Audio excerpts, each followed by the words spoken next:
So yeah, I think it's a good opportunity to get the introduction out of the way. So welcome everybody here to BuildSphere number 33. It is our pleasure today to host Sentio, and just to talk a little bit about the BuildSphere format. This is where we are introducing the projects that are populating IOTA. And we want to give them the opportunity to tell a little bit about what they are doing. And there should be a little bit of a learning effect here for us in the community. I'm your host, Jonathan, hiding behind the IOTA account. And with that, Charles, why don't we start out with a quick introduction about yourself and also the role that you fulfill at Sentio?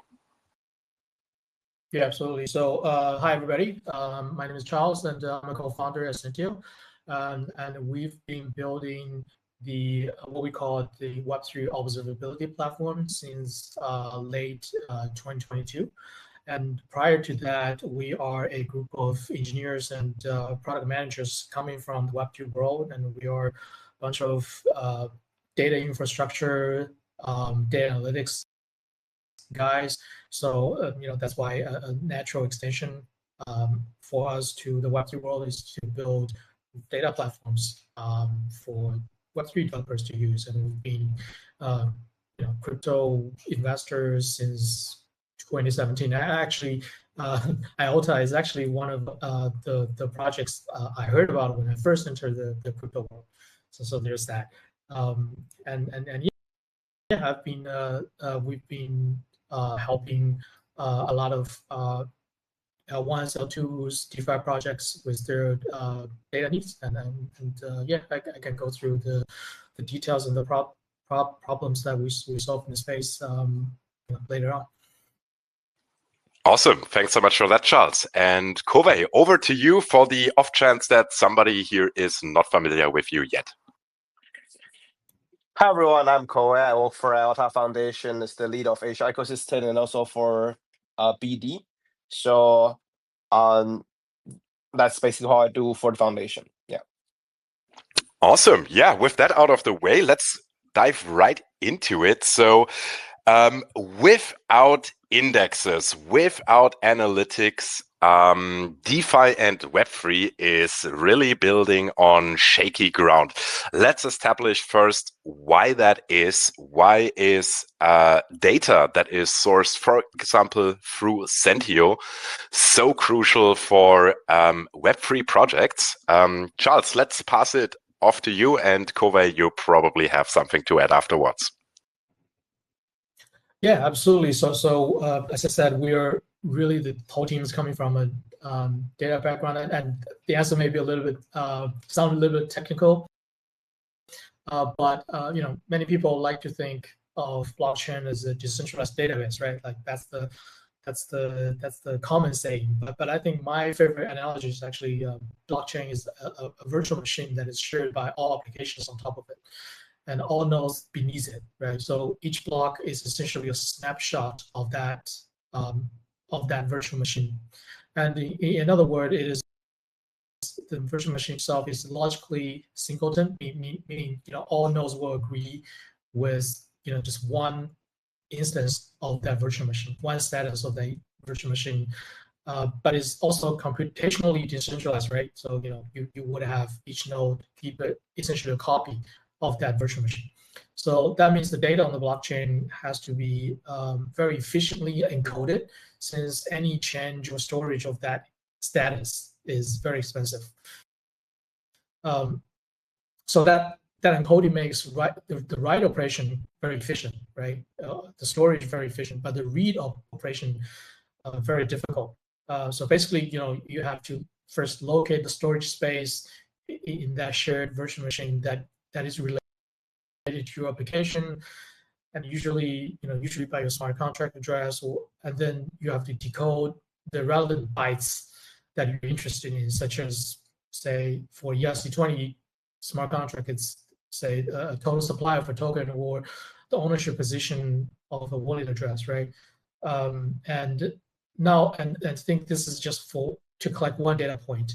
Then you can layer in that you may want a time series of that data across different blocks, and also you layer in that you want to apply, say, mathematical functions on top of that variable. You want to aggregate, calculate min, max, rank, etc.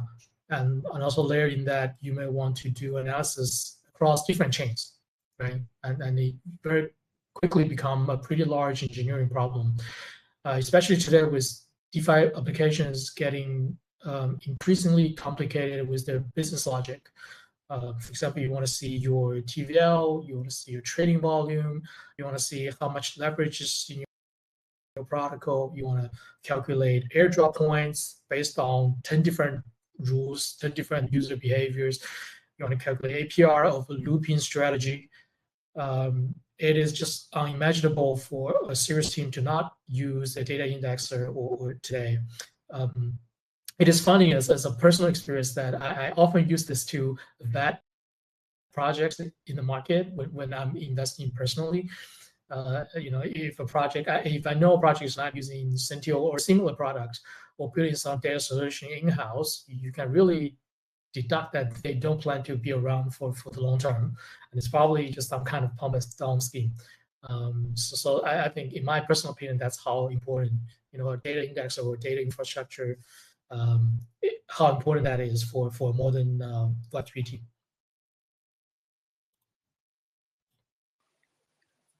Yeah. I would love to say use some more user perspective to say it's like, even though blockchain, we always say when things happen, you can say it's on chain, it's there, you can see. But in reality, it's like no one can really read the stuff easily, no matter for builders or for end users. So for tool like Sentio, you can even help the protocol like pools or like virtuals to really know who are their users and what's the position monitoring. It's more than just DBank or Sonar on EVM or on Solana. It's because they also have provide the more granular and also the history snapshot of all the things. So it's not just what happened now. It's like you can track the thing in all different like block heights. And another thing is like for monitoring, because if the thing go wrong, for example, if we believe like smart contract should be as automobile as possible, but at the end of the day, in the early days, there's always an admin key for the protocol. So if the team need to monitor and set a trigger just to post the smart contract, there need to be a way to really read the data. So we cannot just say the blockchain is there. The blockchain is there, but how to read, that's just totally different story. Yeah. And blockchain may be designed to reach consensus. Doesn't mean it's designed for easy. It doesn't mean it's designed for people to read. So that's the reason we need such infra like Sentio for people can read and to create the dashboard. Yeah.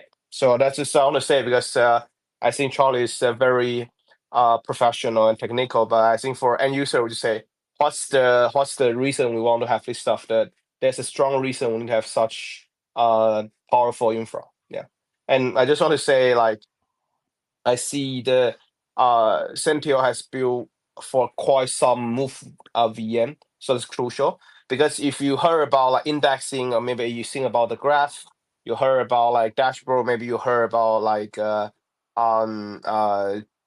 or Jupyter portfolio or something, but when you come to move VM, Sentio really provide like one of a kind status in the ecosystem. Yeah.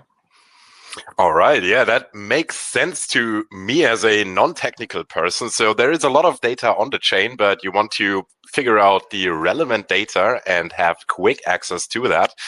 And yeah, very interesting note here that the projects that are serious, usually they deploy some kind of indexing and analytical tool. And if they don't, well, it is a interesting criteria to judge a project for sure.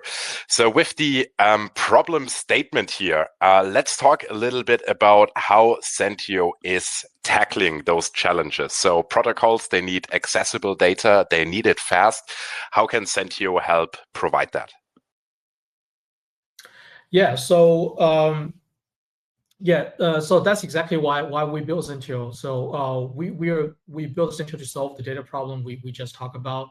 we intentionally built Sentio as a all-in-one full stack data solution.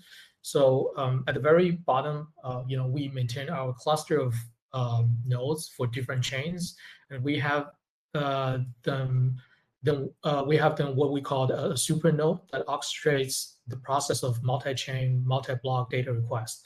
And then on top of that, we have an SDK that abstracts away how data are collected, decoded from the node layer, and then we allow you to do some preliminary transformation and aggregation of the data when you're using our SDK. So our SDK is in TypeScript, so it's relatively easy to use for even people who are not very familiar with the whole the node RPC and all that encoding, decoding, and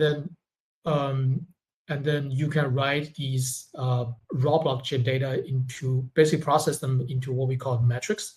And then from there, once these metrics are written in Sentio database, and by the way, all these are completely hosted and managed by Sentio, right? You don't have to worry about the infrastructure. You don't have to spin up your own AWS instances to do all this. Everything is managed, hosted in the cloud by Sentio. And then from there, once these metrics are collected, we then provide a whole suite of observability applications to make use of these metrics, this data, right? From a no-code dashboard builder to run in SQL query against these metrics, to search full text for the logs you collected, to set up alerts, to even directly, you can just wrap all your data as a backend API, and then you can just use that API directly to serve your front end, right? Really, we want to make using blockchain data as easy as collecting metrics and reading from a database in the web tuple. And we can use, for example, Lombard as example. They recently had a pretty successful launch. For example, they are able to build their entire points program using Sentio, and they don't have to, as I said, they don't have to build any of their infrastructure there on their own. They can just rely on Sentio as their backend and just directly calculate the points, and show these points to their user in real time. So they don't have to reinvent the wheel, and that accelerates their development process quite a lot. And that's just one example. Yeah, I would say builders should build the products, not build the infras. So we need the project like Sentio to build a stable infra. And to get the data correctly and in time, that's the reason why we also onboard Sentio as one of IOTA's validators. You can see we have like 60, we'll soon go to probably 80 validator, but Sentio is now I'm running one IOTA validator on the mainnet. So given this mainnet validator, all the data will streamline to Sentio and then get processed, and then the infra can help all the builders to build the products. Like products is the focus the builder should focus on, not to try to solve out the RPC issue or indexing, or how to know how to retrieve the data point from the users.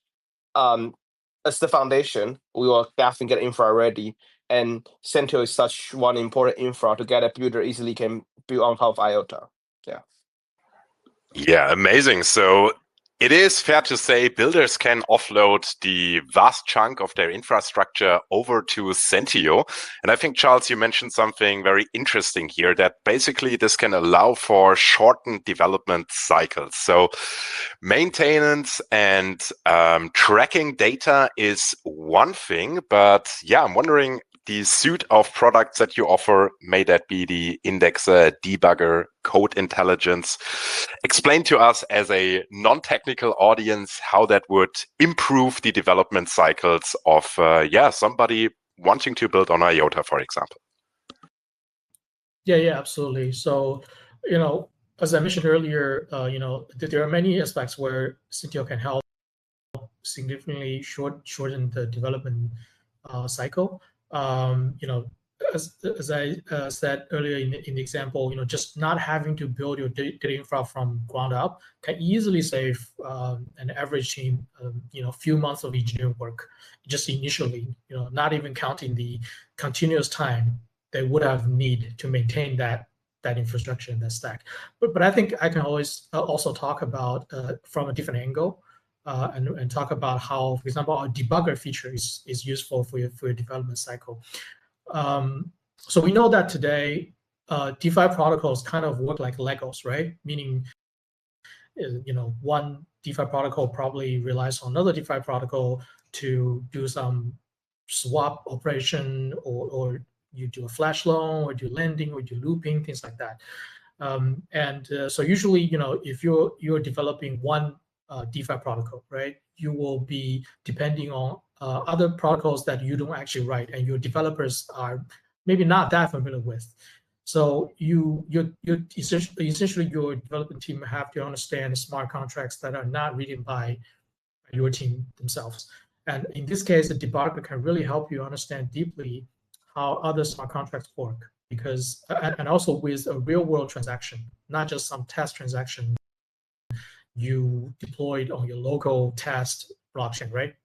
Debugger really allows you to just enter any transaction hash, and you can look at the stack, the function call, the variable value, and everything about that transaction, how it was run step by step and reach its final results. And that helps, according to our customer, it really helped their developers to understand the inside out of a smart contract that they're not initially familiar with. And that can also greatly accelerate your development cycle.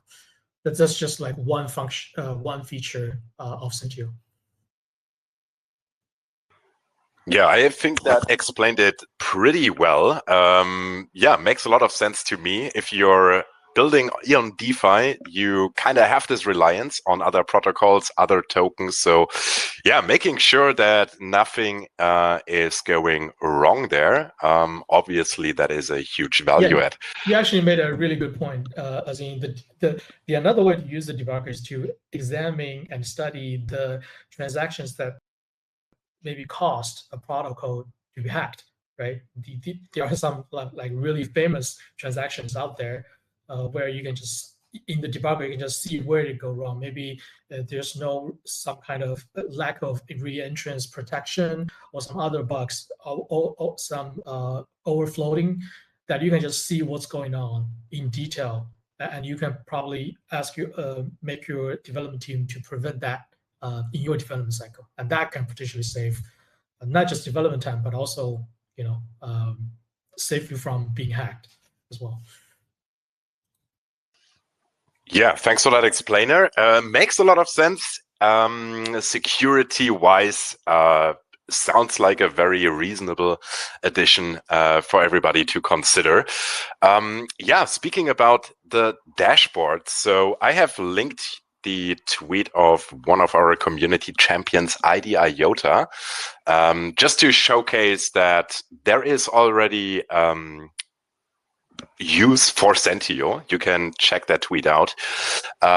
Pretty cool. I think our friend IOTA does not have extensive developer experience, so I think that speaks volumes that he was able to whip it up with, from what I hear, with ease. So yeah, if you guys want to check it out, how that can look like, then yeah, be our guest, leave our friend IOTA some warm words and a follow. And yeah, this is basically how a Sentio dashboard can look like. Charles, if you want to comment on that, feel free to. I was going to ask you about the differences in the dashboard. So just to name a bunch of the big providers that people are probably familiar with, there is Nansen, there is Artemis, there is Dune. Wondering where the differentiation to Sentio is. Yeah, so obviously there are overlapping use cases between these products, but I think we're designed a little bit differently from these products, and each product has its own focused audience and focused approach. For example, Nansen, I think Nansen is more, for me, it's more retail oriented, right? So they really just build everything just ready to go completely out of the box, right? So you got, I'm not super familiar with what exactly they like each detail, but I know, for example, their smart money feature is very popular among my friends. So basically, they show you how the smart money is doing, and you don't have to worry about things like, okay, so how is, like, what defines smart money, right? They keep it out of the box for you, and you don't have to go into the black box and examine, okay, like, how do you define smart money? You just have to know, oh, this is a whale and he's doing this. So it's very consumer oriented, right? I think for Dune, the philosophy is a little bit different between us and Dune. Is that, for example, Dune will it prepares everything into a pre-made table, meaning if you when they support a new chain, they made this table ready for you to use. It's still very relatively out of the box, but they allow you to run different SQL queries against these pre-made tables. And I think Sentio is a little bit more customizable than Dune, meaning you don't have to rely on existing table. As I said, with our SDK, you can just define exactly what you want from the blockchain. And I think, so for example, if there is a protocol that just launched yesterday, or maybe you launched your protocol today, and your data won't be immediately available on Dune because they haven't indexed your data. But on Sentio, you can just in your SDK define, okay, here's a new smart contract address I want to monitor, and I want to collect data A and B and C from this smart contract which just got deployed today, and you will just see data pop out once you submit that your processor code on using our SDK. You just start to see data popping out in 5 minutes, and you can start to use that data. So I think we're a little bit more customizable, a little bit less out of the box. So it's we're more developer and project team facing. Yeah, I'll just try to add some light over here. Is the Nansen and Artemis, their secret source is really their labels and the flow they already detect, but it's for end user. It's basically for retails, not for builders. And for something, Doom is maybe more like in the gray scale, is in more like in the middle. Some retails and some developer build their dashboard on top of Doom's, but Doom is now more and more, you can say, enterprise, or more and more like close than it used to be an open dashboard platform. And Sentio is still the most real time and the most customizable dashboard compared to all the other big name we just named. So it really provide, you can say, the builder in principle can build everything they want, even more flexibility than Doom. People may hear about Doom, but if you know how Sentio can build, Sentio can have more flexibility than Doom. Yeah. All right. Yeah. Ecosystem projects updated in my categorization. Thanks a lot for that. Let's talk a little bit more about the details really on how to use Sentio. So from what I gather, observability is somewhat of a problem in contracts that are live. So I'm wondering, how can real-time monitoring really improve that situation for, I don't know, for example, a automated market maker? Let's say they do employ real-time monitoring. What kind of problems could they be avoiding really? Yeah, absolutely. So we at Sentio, we definitely keep real-time. It always has been our highest priorities, right? Our data source freshness it's on par with what you would observe in say a block scanner, right? Something like Etherscan. If you can observe it on Etherscan, you can observe it on Sentio. And we also automatically handle things like block recognition, so developers don't have to worry about it, and the data is always correct. And also, so this infrastructure really enables our customers to entrust us to build all kinds of applications, that is time sensitive. For example, if projects that use Sentio as a backend, they can show your airdrop points in real time, right? Unlike for some projects, if they build the data in-house, or if they're using some other infrastructure, they may ask you to, they may tell you, okay, your points will be refreshed, in 10 hours or next day. But people users can always show their points in real time. In terms of AMM, for example, I think our customers have many different use cases for it, but a very simple and straightforward use cases say you probably want to observe the TVL, for example, across different pools. And say if the TVL dropped 20% in the block, maybe that should send an alert to your team and at least check what's going on, whether it's a hack, or maybe some whale just withdraw a large amount of liquidity for some reason. Maybe it's totally okay, but maybe it's worth checking, because maybe your competitors are running a promotion, so your customer is leaving your pool for someone else, or there's something wrong with your Oracle, so that the price is not calculated correctly, things like that, right? So the real timeness really help you to address these issues and respond situations like this very quickly. Yeah, great explainer. Makes a lot of sense. Easily understandable for somebody like me. So definitely makes sense for AMMs to run these checks. Yeah, I was thinking maybe also whether only token A is really exchanged for token B, or if somebody managed to sneak in a token that is totally foreign to that pair.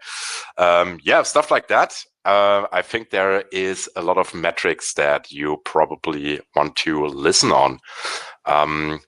So that is basically the real-time monitoring tool. I am also wondering about the simulator. If you could break that down for us as well, what does it do? And yeah, I mean, the AMM probably is a good example. Maybe we can just stick to that. Yeah, absolutely. So a simulator is for the users to basically see what a transaction how the transaction will impact the blockchain without actually submitting that transaction officially, right? So actually, simulators are used very extensively. If you use any kind of multi-sig wallet, for example, if you use things like Gnosis or now called Safe, before you submit a transaction with your wallet, it will usually just ask you to simulate it first and see if things will come out as exactly what you expected. So essentially, Sentio simulation does something very similar. Late in your development cycle, when you are testing against a real blockchain, maybe testing against a production blockchain, you want to, instead of actually submitting an important transaction that may break your protocol, you may want to simulate it with the simulator first to see what could be the results of that. Another good use case in the development cycle is, because and why you would want to use it in the development cycle is because it's usually very hard to create a test base in your local blockchain, right? As I said, DeFi protocols are Legos today, and it's very hard to deploy. If your protocol, your smart contract is depending on 10 other protocols like Aave or Uniswap, and it's very hard to deploy every single one of those and recreate all their pools in your local environment. So in that case, it's much easier to send your simulated transaction to that to the blockchain and just see the result in a simulated way instead of actually submit a transaction in the real production blockchain. So that's sort of the use case for simulator.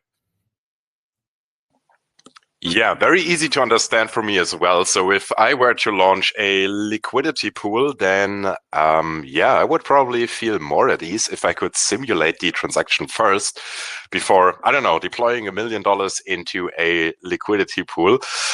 So yeah, obviously makes sense as well. From what I know, this feature is currently only available for the EVM side. So yeah, I'm wondering if there is an estimate already on when that feature will make its way over to the Move ecosystem.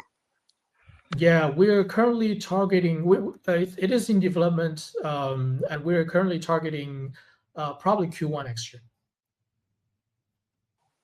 Yeah, amazing. I think there are definitely people in the audience that are very happy to hear that. Yeah, so I'm wondering about the features that you are most excited about looking forward. And yeah, maybe also in this context on what your experience has been with the Move ecosystem so far. So if things have been working on the EVM, do you plan to bring them over to the Move side as well? And yeah, a general outlook for what is next for Sentio would be interesting. Yeah, absolutely. So, yeah, generally, I mean, ideally, if we have unlimited resources, we want to support all the chains out there. Right? We want to benefit all the Web3 developers and users.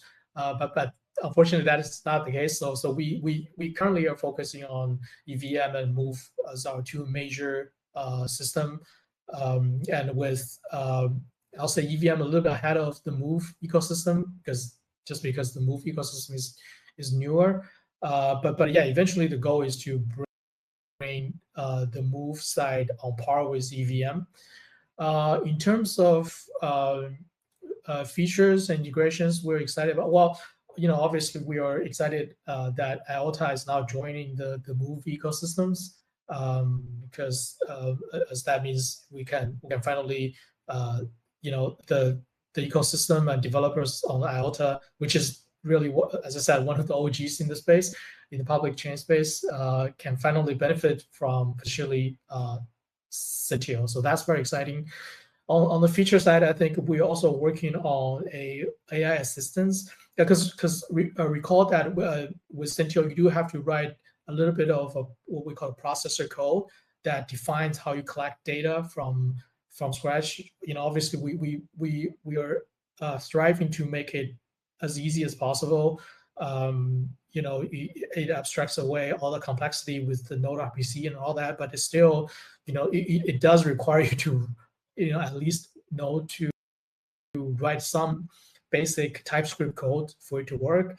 And so one of the efforts we're making is, use AI to make that process less painful and open for everybody else. So, you can, just like Cursor or something else, you can just describe your need in natural language, and you will just write that Sentio processor code for you automatically. And you can, and also we want to make it so that you can run and test that code generated, just on the fly on our web interface, so you can just see the results just immediately, just kind of like your experience was Lovable, the product called Lovable today, where you can just ask it to build a page and it will just write the code and also immediately display the page for you, right? Versus in Cursor, you if you ask it to write code, you just run and test the code yourself.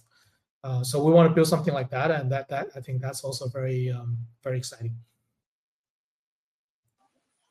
It does sound very exciting indeed. I mean, when you speak like that, I'm feeling like I'm 90% there on realizing my own ideas. So yeah, exciting times for non-technical people that the tools are progressing at this rate. That is pretty fantastic to see.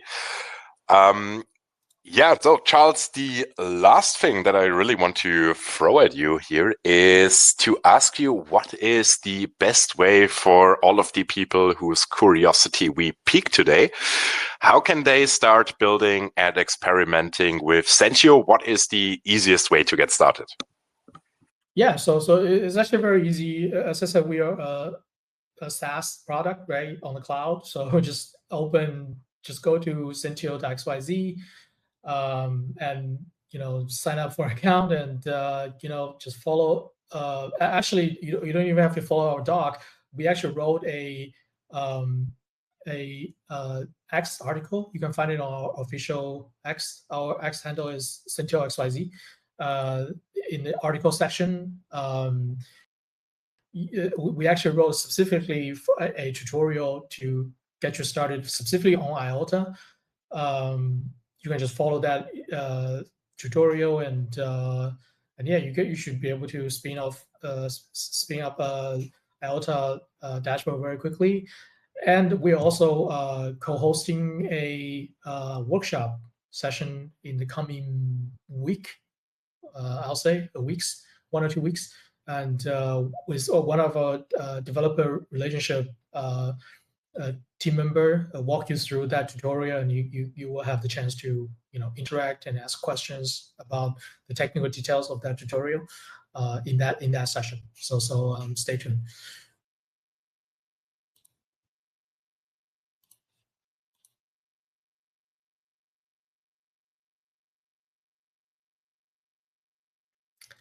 I think you're muted.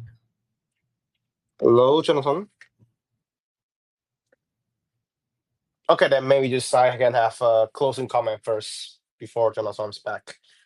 So why I would say Cynthia Charles just mentioned like the meta environment is very crucial, because like not just for DeFi, a lot, even now we have if we have, like, for example, for IOTA, if we have Solos to trigger the traders, and then the thing can go through a small contract and then trigger something on the mainnets. All different component, maybe they don't really live on testnet, or if this is it maybe could live on testnet, maybe not the up-to-date version, or maybe some DeFi protocol is not up-to-date version. So maybe we don't want to go to the crazy region like Andrew Crotchet to test in prod, but we definitely know mainnet environment is the only real environment for us to monitor, to index, to see what happened there. A testnet just like not enough. So I just want to say more. It's like with such powerful tool, it definitely will help our builders to know who are using their product, how they use the product, and if thing looks abnormal, doesn't mean it's a hack. There's a monitoring tool can trigger alert to get a builder wake up or get someone to take care of the situation. So yeah, I would just say it's great. We on board Sentio in I would say less than 4 months. We probably meet each other in person in Dubai during the 2049 Dubai. So I'm quite happy this thing happened in two core. It's not soon. It's just now. Yeah, it's already online on IOTA movie and minutes. So great on board Sentio, and like looking forward to have our ecosystem builder to build on top of your infrastructure. So. Absolutely, very very honored to be here. Yeah, amazing. And I am just right back in time to thank you guys for coming. Thank you, Charles. It's been a pleasure thank you so much for walking us through Sentio and what it can do for developers. I think, quite informational. Thank you as well, Ko-Wei, for joining and bailing me out while X has been rugging me here the last few minutes. And of course, thank you to our wonderful audience. Make sure to follow Sentio, leave a follow for Ko-Wei. Check out the pinned tweet, ID IOTA. Thank you as well for providing a great example of how a Sentio dashboard can look like. And with that, wishing everybody a beautiful rest of the day. And I catch you guys on Slack, Discord, Telegram, and wherever. Thank you so much for joining. And see you around for the next time. Thank you. Thank you. Bye-bye. Bye-bye.